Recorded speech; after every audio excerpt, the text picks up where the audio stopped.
دغه کور چې تاسو وینئ دا د فرشتې مادي کور ده. فرشته مادي د یونما یا ملګرو ملتونو د یوې څانګې کارکوونکې وه. این موبایل مادرم است که آخرین مسیجش بود بر ما که بر شاور فرشته مادی هستم.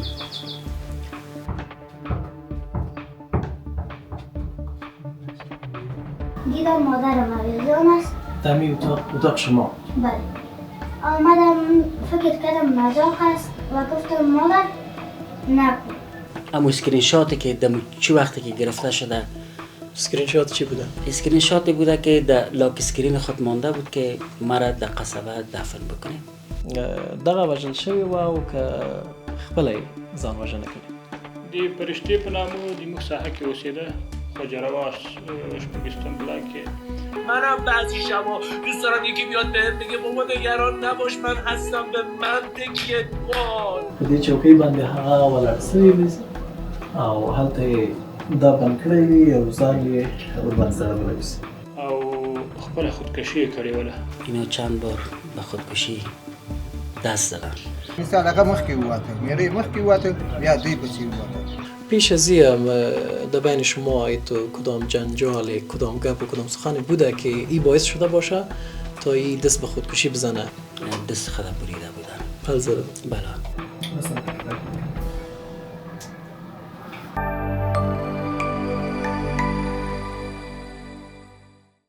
فرشته مادي څوک وه؟ هغه چا وژلې که ځان وژنه کړې ده؟ دا هغه تعمیر دی چې دوی دلته اوسېدل. نو ورځو کور ته د دوی د کور له غړو سره او له مسؤلینو سره خبرې کوو.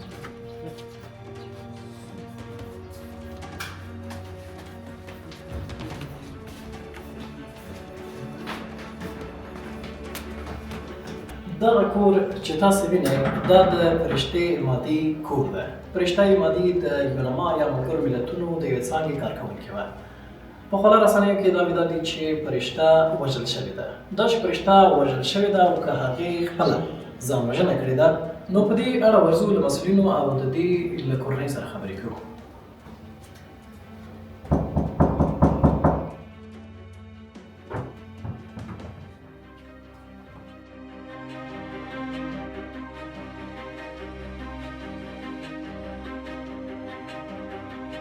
این موبایل مادرم است که آخرین مسیجش بود بر ما که بر همه بفهمن نوشته کرده این مسیج از طرف ما به شما.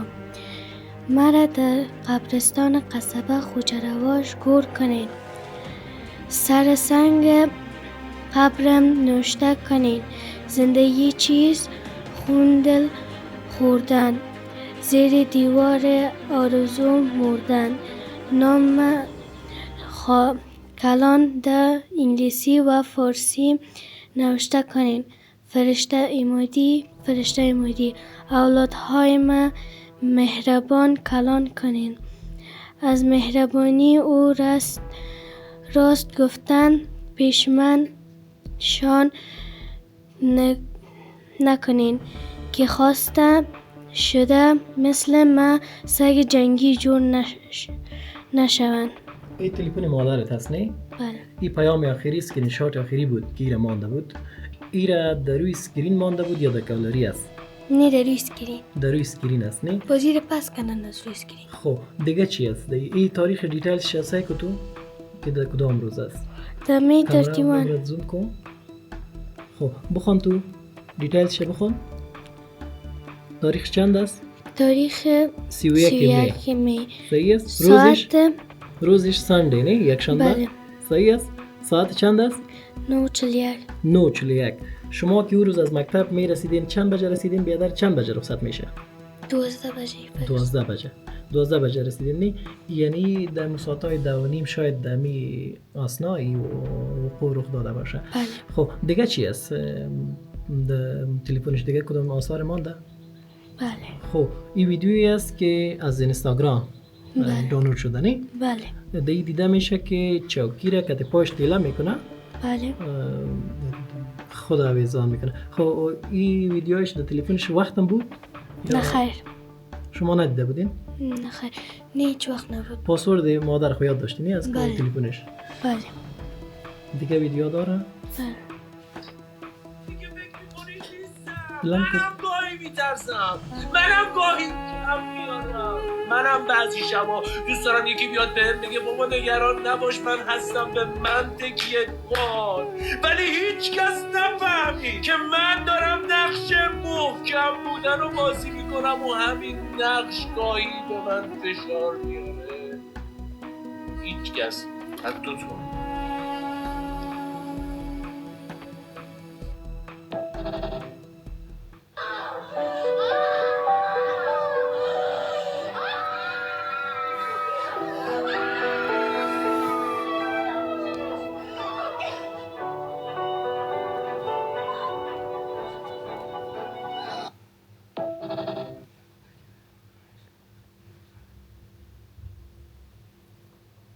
صحیح شد. این ویدیوی آخریش است نه؟ بله.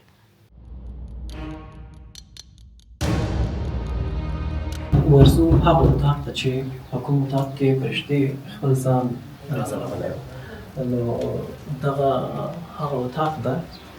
دلته به تاسو په تصویر کې هم ووینئ چې فرشتې خپل ځان د عیني شاهدانو د هغه د خاوند په وینا څخه دغه ځای کې راځړولی. دا هماغه اتاق ده. د دوی د اولادونو اتاق ده چې دلته به یې لور او زوی دواړه ویده کېدل. در اون اتاق فرزندهای شما هستن؟ بله دقیقا اتاق که میبینین دخترک اونجا خواب میکنن، بچه هم دانیالجا خواب میکنن و متاسفانه حادثه دلخراشی که صورت گرفت به می اتاق بوده و جای حلقه ارزان کرده بودن که نمود کیبلی که اینترنت فعلا یک توتیشه که خود چی برده حوزه و مثلا مکتب عدلی بخش جنایی به خواب بردن و متاسفانه سرزمینی چوکی نو شده بودن دیگه بچه ما گویا که اینجا جای پاکه نبود؟ نه خیلی چیزی وزن نبود؟ هیچ چیزی وزن نبود. یه از اول هم بود؟ این متازه ښه لیدونکو تاسو که چېرته زما کامرمین دا تاسو ته په شاټ کې وښیي نو دلته داسې د یو سیخ په شان ښکاري، یعنې امکان د دې شته چې یو لاین یو رشمه یو څه په دې کې واچول شي او ځان ورباندې وځلل شي. نو دا هغه څوکۍ ده چې فرشتې ورباندې خپل ځان راځړولی، یعنې او دا هغه کیبل ده چې دوی ورنه البته فرشتې ورنه استفاده کړې. نو دغه د نت د انټرنټ لاین ده، د انټرنټ کیبل ده. دلته تصویر کې داسې ښایي چې په دې چوکۍ باندې هغه ولاړ سوی وي او هلته یې دا بند کړی وي او ځان یې ورباندې ځړولی وي. فرشته جسد اوس طب اطلي ته سپارل شوی. هغوی خپله تحقیقات به کوي، خپل څېړنې به کوي، خو د هغه د خاوند خبرې، د هغه د کورنیو نورو غړو خبرې، د هغه د اولادونو خبرې، نو دا ټولې موږ له تاسو سره شریکې کړې. نور قضاوت محاکمه ته پرېږدو دا چې قضیه نور څه ده. خو زه د هغه له زوی دانیال او د لور سره هم خبرې کوم دا چې هغوی لومړی دغې خونې ته راغلي، دغه پېښه یې په خپلو سترګو لیدلې او بیا یې چوکیدار ته اطلاع ورکړې او د دوی د بابا کور چې په همدې ساحه کې په بل بلاک کې دی هغوی ته یې احوال ورکړی.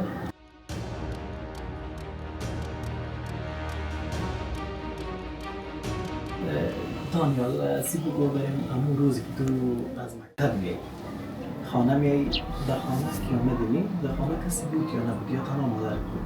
چی دیدی؟ تنها مادرم بود. آمدم در پیشوی دوازه مادرم در اینجا آویزه بود. خواهرت نبود امرت؟ نه خودم دکان رفته بوده نگم چیزا میگرفت. من خودم آمدم دیدم مادرم آویزان است. در می اتاق شما؟ بله. آمدم فکر کردم مزاق است و گفتم مادر نکن، ترساندی. خب وقت که آمدم شور نخورد ترسیدم. آمدم میز بلند کردم، از سال شدم، پس از سر پایان شدم. رفتم از آشپزخانه چاقو را گرفتم. چاقو را؟ خب به خاطر که او آویزان بود؟ در می اتاق بود؟ این چوکی در کجا بود اون وقت؟ این چوکی در اونجا بود. خب سر از این چوکی بالا شده بود؟ آه. دیگه خداویزان کرده بود؟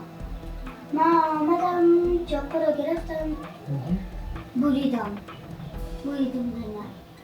وقتی که بریدم مفتی در این چوکو خونه بود؟ اینمی.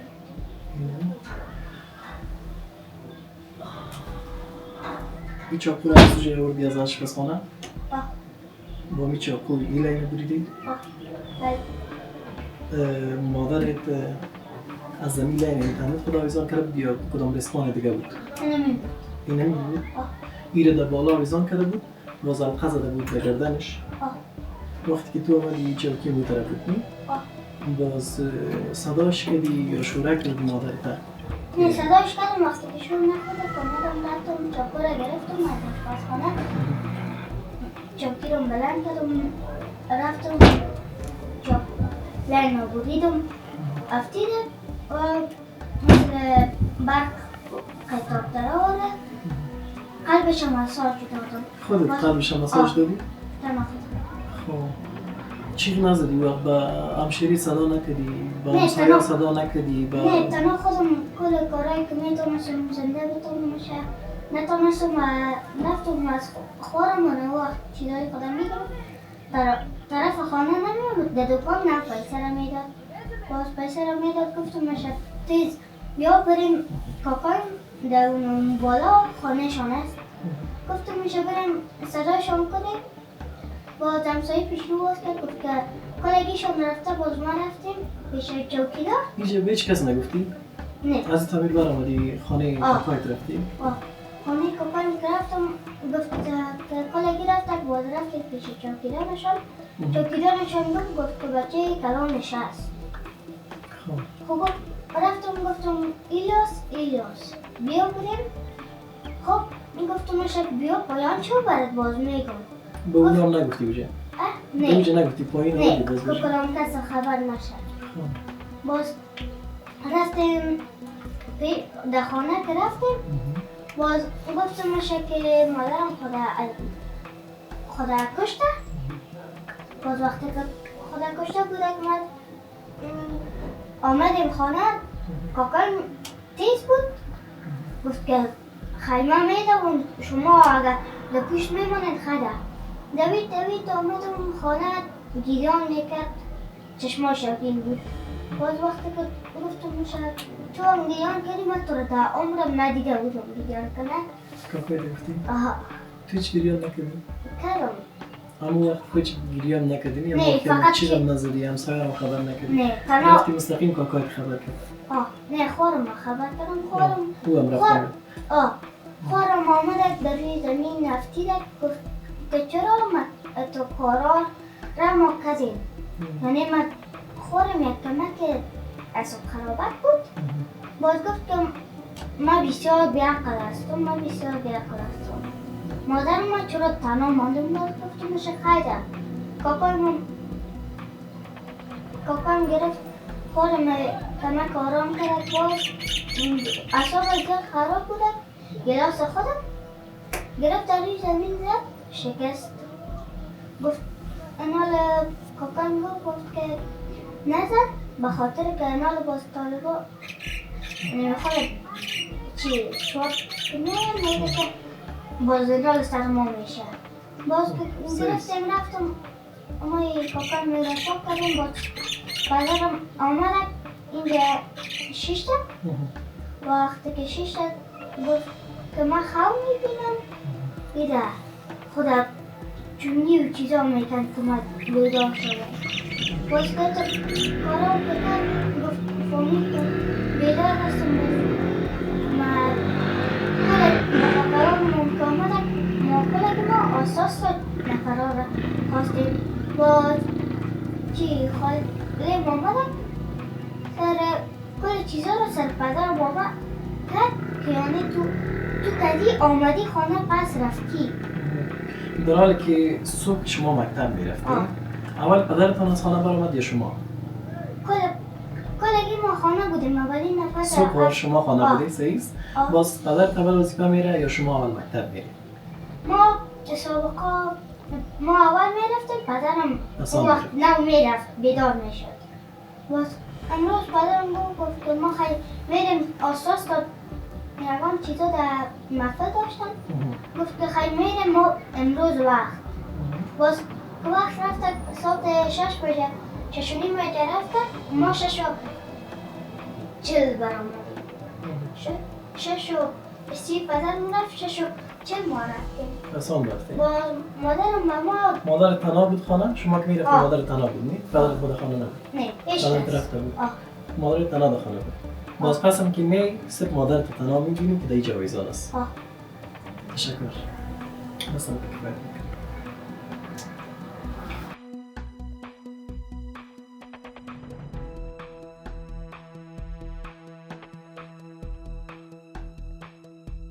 همون روزی که مادرت خود به کار حویزان کردی تو در وقت کجا بود؟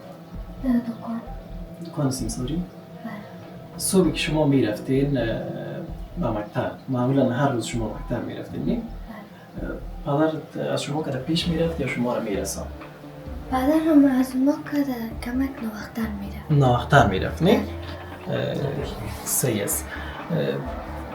همین روزی که روز پنجم عید بود شما مکتب میرین، پدرت هم وظیفه میره، تا اونجا محفل هم داره تا وظیفه شما. در همین روز پدرت اول شما مکتب میرین یا پدر؟ همین روز پدرم. پدرت وقت رفت، شما در خانه بودین. بله. باز پس از او تو همراه بیادرت یک جای از خانه برآمدین مکتب. بله. سیست. از اون طرف که میایینی بیادرت چرا تنها میای خانه؟ همراهش نمیری؟ من صورتی که از خواب هستم مادر من گفتم من میرم طرف دکان مکتب آمدم باید من به طرف بیرم مادر من گفت من طرف میرم مادر سیست. بیادرت بیکار دو بیکار پشت کنه آمد اینجا نی؟ بله. وقتی که بیادرت اینجا میای تنها بود. بله. باز پس تو شد به خودت اول گفت یا به کس دیگه گفت؟ نه بابا. به خودت گفت؟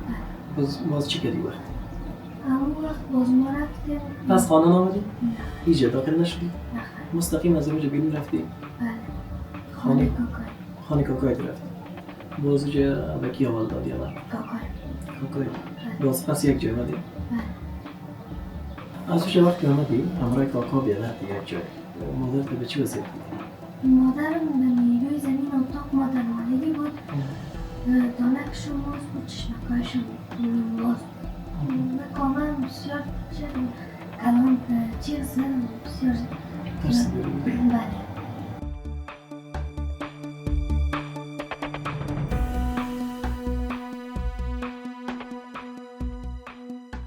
من اعتقلار داشته بلاد چوکیداری ما شلکم و بجی ولی ورور خور تل مکتب تکلم ما ورته ویل نن مکتب رخصت ده مه ځئ وایي نه موږ ځو ما ورته ویل مه ځئ دا د یو شاګرد مکتب ته نه ځي وایي هغه داسې نومېږي چې 8 بجې دي موږ ځو مکتب ته ما ویل 8 بجې نه دي موبایل مو ورته راوکړه ما ویل شلکم 9 بجې دي مه ځئ نه یم امیر یم ورور یې ورته غږ وکړ دا دې خواته ورور یې ورته غږ وکړ وایي بیا کې بر یم دا تی دواړه لاړل مکتب ته لاړل مکتب ته لاړل بېرته 12 بجې ولې شاوخوا بېرته راغله کور یې لاړه سیمسارۍ خواته دی یې تنها داسې راغی کور ته وخاته کور ته چې وخاته نو ما ته وکیل زنګ راوواهه هغه دی چې پاسر وخاته دی کاکا ته زنګ وواهه زه خبر نه یم چې کاکا ته یې زنګ کاکا یم تیز راغی پاسر وخاته زه د دې تاکاو نه لاړم بل تاکاو ته لاړم بل تاکاو ته کاکا یې بېرته راکوسو د دلته یو سپین ږیری سره کینې حاجي صاحب کینې هغه نه یې لمبر واخله د وکیل لمبر راکړه زه نه ولم وکیل لمبر یې ورکړی بېرته پاسر ختلی پاسر ختلی وکیل ته یې زنګ وهلی وکیل ته یې زنګ وهلی چې راشي 15 اپارتمان ته راشي دغسې یو قضیه ده داسې ورته نه وي چې یاد دوی چې ماشومان دي ورته او پلان دي چې هغه موزیک کې زموږ ماشومان سهار کې څوک وخت وته لمنای مثال هغه مخکې وواته میرې مخکې وواته بیا دوی پسې وواته په کور کې دی وخت مېرمن هغه ښځه چې ځان وژنه کړه هغه تنها وه تنها وه دی وخت خاوند بچیان یې بچیان یې چې کله راځي له مکتب نه اول ته هغه ځای خبرې بچیان یې بېرته چې مکتب نه راغله تنها وخاته د یو ځای تنها وخاته کور ته پاسه تنها وخاته دا خور یې سیمسارۍ ته تللې وه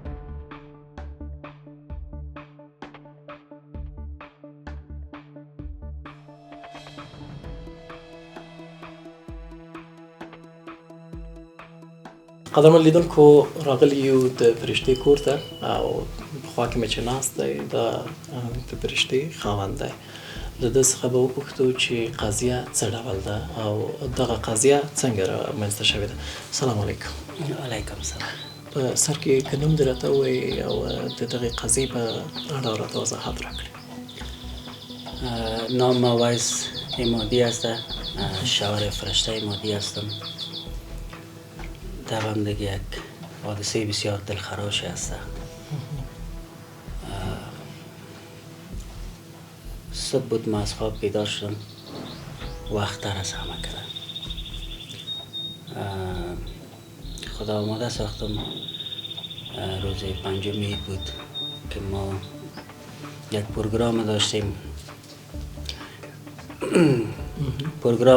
که در مکتب، البته ما خودم رئیس مؤسسه هستم چون ما 300 و چند یتیمی به وضاحت دارم. قرار بود که ما یک پروگرام برشان جور بکنیم چون وقتتر اونجا لازم بود که من میرفتم. وقتی که از خواب خیستم همچنان خانمم بیدار شد. دیگه اونا رفتن در آشپزخانه ظرف میشتن. و دستشون صدا کرد که اولادا رو بخیزانه بر خاطر مکتب. به خاطر مکتب میرفت. بله ما گفتم که امروز ما پروگرام داریم، خیلی اگر میشه که همراه ما برین، مثلا بریم در پروگرام اشتراک بکنیم. دیگه ما اولادا رو بیدار کردم. اما طفل هستن، یکیش 13 ساله است، دختر کلانم 13 ساله است و بچه ایمام 9 ساله هستن. دیگه تا که مثلا که وقت که از خوابم بیدارشان میکنین یک ذره آماده میشن وقت میگیرن. خب خودت رفتی وظیفه؟ بله ما تنها رفتی؟ تنها وظیفه رفتم. اشتکا در خانه ماندن همراه زنت؟ همراه خانم. بله فرشته امادی در خانه. باز اینا مکتب رفتن؟ بله اونا باز که وقتی که من بعداً خبر شدم که اونا مکتب ناوقت‌تر هم رفتن. کی مکتب اونا رو برده بود؟ خودشان میرن. خودشان میرن. نزدیک است مکتبشان؟ دقیق. بله. خانمتان در وقت وقوع این حادثه در خانه تنها بود؟ بله دقیق. اشتکایش هم نبودن روشنی؟ نه خیلی. خودت وظیفه رفتی و دو تا طفلک هم رفتن مکتب؟ بله. خب خودت از چی طریق خبر شدی؟ از کدام طریق که در خانه تی رقم یک حادثه رخ داده؟ ما توسط تلفن که نمبر ناشناس بود، خودم در پروگرام بودم که 12 و 28 دقیقه پروگرام اونجا ثبت است.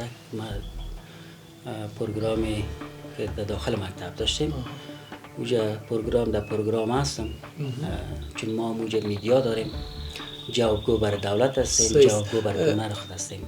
از هم اول از حادثه کی با خبر شده بود؟ در خانه مثلا این خود تنها هست، حادثه رخ میده، کی نفر اول کی است که خانه میایه با سو دیگران را خبر میکنه؟ بله دقیق وقتی که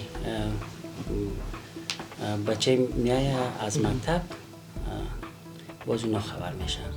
بچه همراه دختر در یک صنف هستن؟ نه خیلی یک اونا صنفایشون مختلف هستن. جدا هستن. تایمی که هر دویشان مکتب میرن در یک تایم میرن؟ در یک تایم میرن و در یک تایم میان. هر دویشان یک جای آمدن خانه؟ نه خیلی اول بچه ما آمدن خانه که ایره ما چطور با وضاحت گفته میتونم که چون ما در این بلاک که زندگی میکنیم دیگه اینجا کامرا داره. کامرا خودش شاهدی میده که بچه ناوقتتر مکتب رفتن و از جا پس که آمدنم تنها بچه بوده که آمده بالا شده. وقتی که داخل خانه شده حادثه صورت گرفته بوده. بچه‌ت که خانه آمده بازو امو حالتی که بیان میکنه به شما گفته چی قصه کرد برد؟ مثلا امو چشم دیدی خدا؟ من یک حادثه بسیار دلخراشی هست. طبیعی. وقتی که بچه خودش قصه میکنه که ما وقتی که آمدم خانه خوارکم دستیم سوری رفته بود به خاطر قرطاسی خریدن. گفت من بایکش گرفتم و آمدم داخل خانه. داخل خانه که وقتی که آمدم مادر ما دیدم که القاویز است. باز نو میگه که بچه مثلا کتسیلی در پایکش میزنم میگه که مادر کتمه شوخی نکن. باز که شور نمیخوره باز اونا خودش دیگه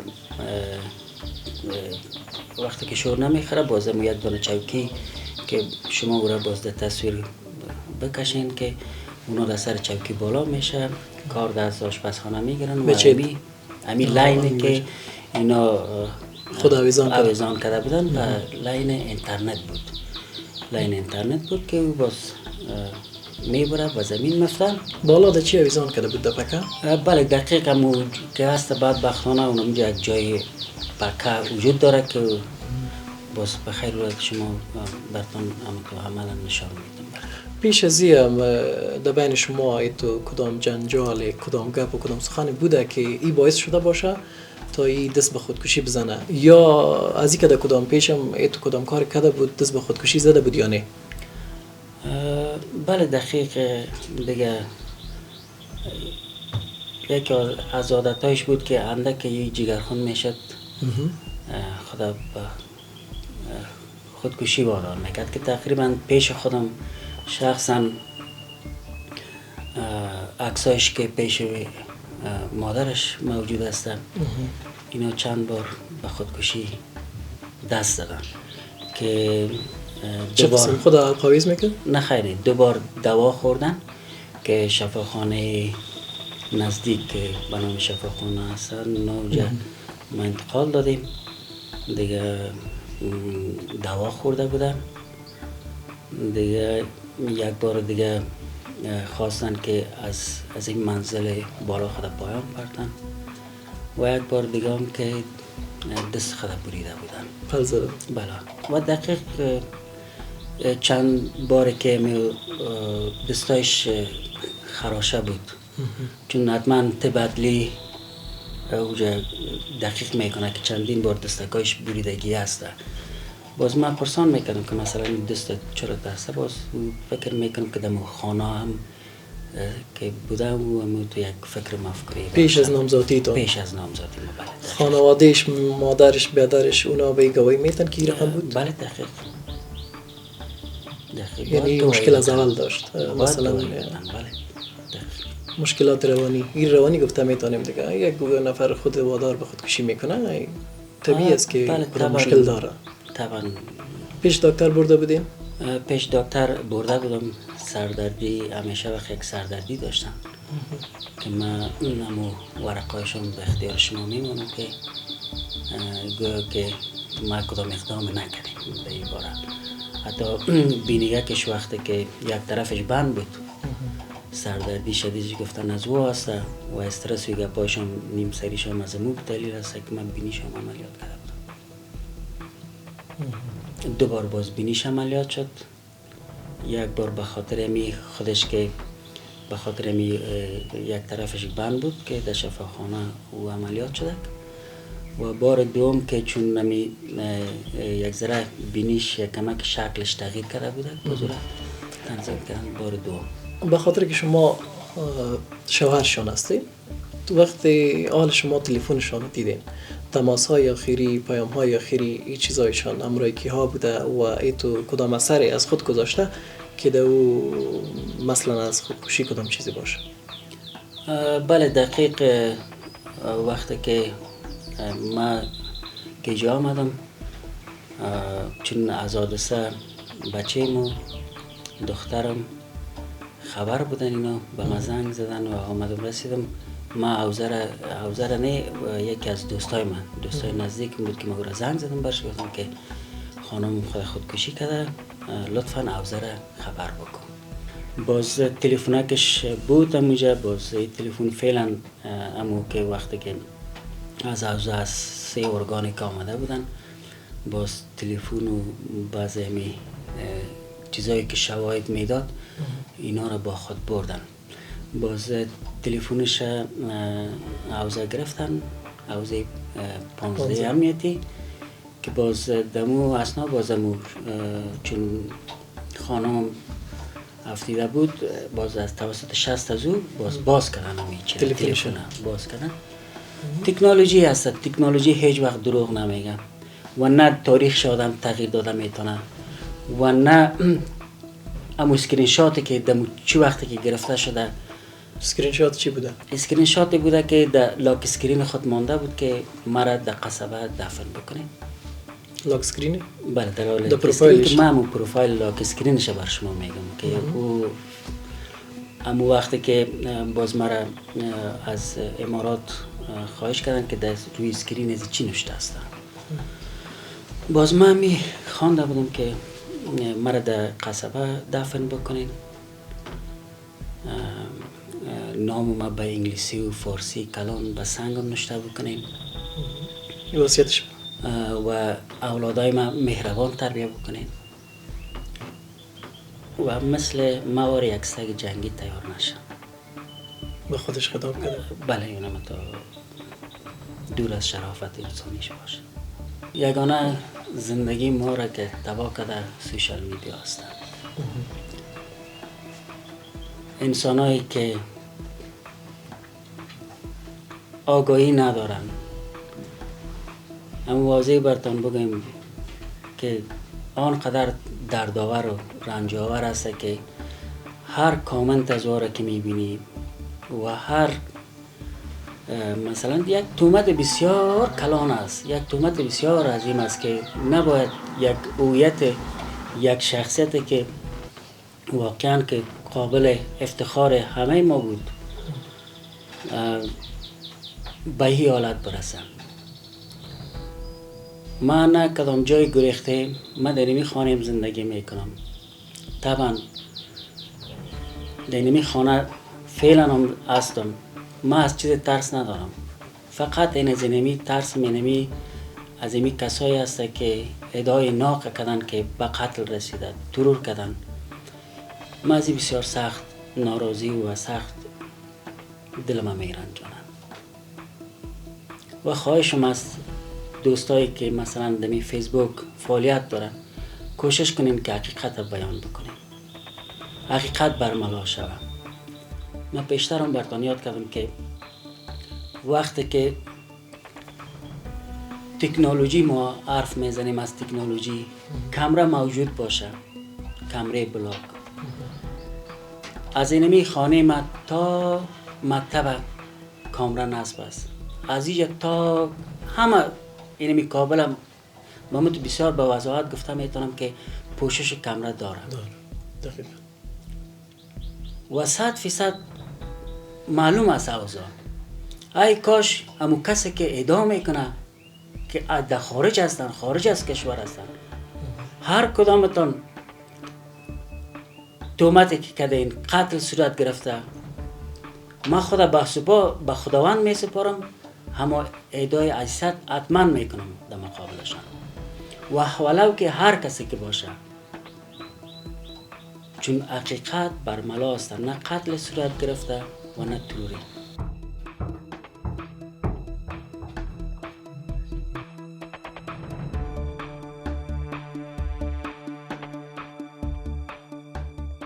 د پرشته مادي په نوم یو تن د یونما کارکوونکي چې په خواله رسنیو کې ادعا دا دي چې وژل شوی، دغه وژل شوی و او که خپله ځان وژنه کړې.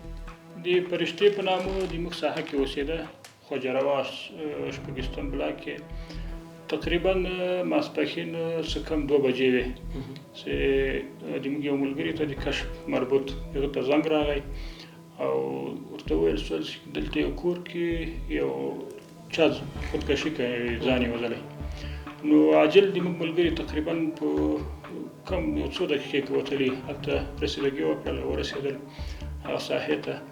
نو مخکې له هغه نه چې ملګري ورځي د کور د پرشتې یو بچی دی تقریبا 14 کلو او بچی یې ده، دا هم کور ته داخل سوي و، ورغلي وو، هغه مخکې خبر سوي وو، خاوند یې وو، هغه هم خبر سوی وو، ورغلی وو. نو هلته چې ورغلي وو کتلي وو یوه چوکۍ د کور مابین کې ایښې وه، بیا دغه کیبل د انټرنیټ دغه کیبل باندې خپل ځان ځوړند کړی وو، راځړولی وو او خپله خودکشي یې کړې وله. تاسو ته په څو بجو کې اطلاع راورسېده دغه؟ تقریبا 1:45 یا 50 دقیقې دغه وخت کې چوکیدار زنګ ویلی وو کورنۍ څوک هم ورغلي نه وو. دغه د موږ ملګري سره رسېږي د کورنۍ اعضا یې موږ ته رسېدلي وو. له ملګرو یو څو دقیقې مخکې 2 بجې موږ ملګري هلته اطلاع د چوکیدار په وسیله تر تاسو د رسېږي؟ چوکیدار په وسیله باندې موږ ته خبره شوې وه ملګرو ته. د ساحې کارمند چې دی د هغو لمبر یې هغو ته یې زنګ ویلی و چې داسې یوه قضیه په دې بلاک کې پېښه شوې ده 20 خوجراوش بلاک. جسد یې اوس عدلي او طبي ارګانونو ته بیا سپارل شوی؟ ملګري هلته ورسېدل د کشف مربوط نو د عمومي ریاست تحقیقات جنایي ټیم بررسي ته یې زنګ ویلی و، هغه راغلي وو نو جسد یې انتقال کړی طبي عادي ته.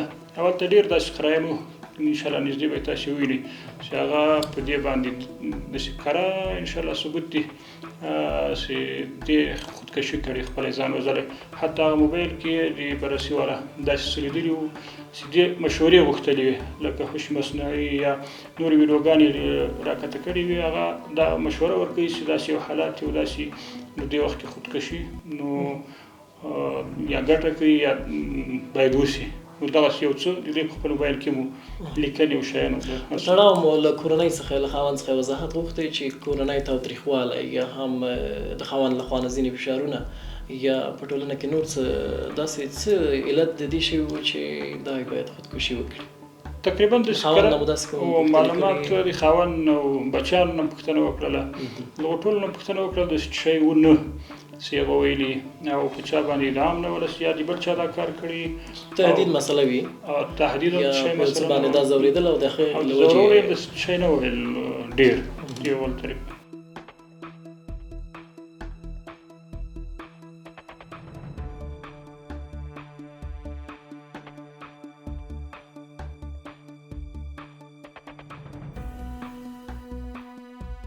لیدونکو راغلي وو د فرشتې کور ته او تاسو دغه وضعیت د هغې تلیفون د هغې لور د هغې زوی د هغې خاوند د ټولو خبرې واورېدلې.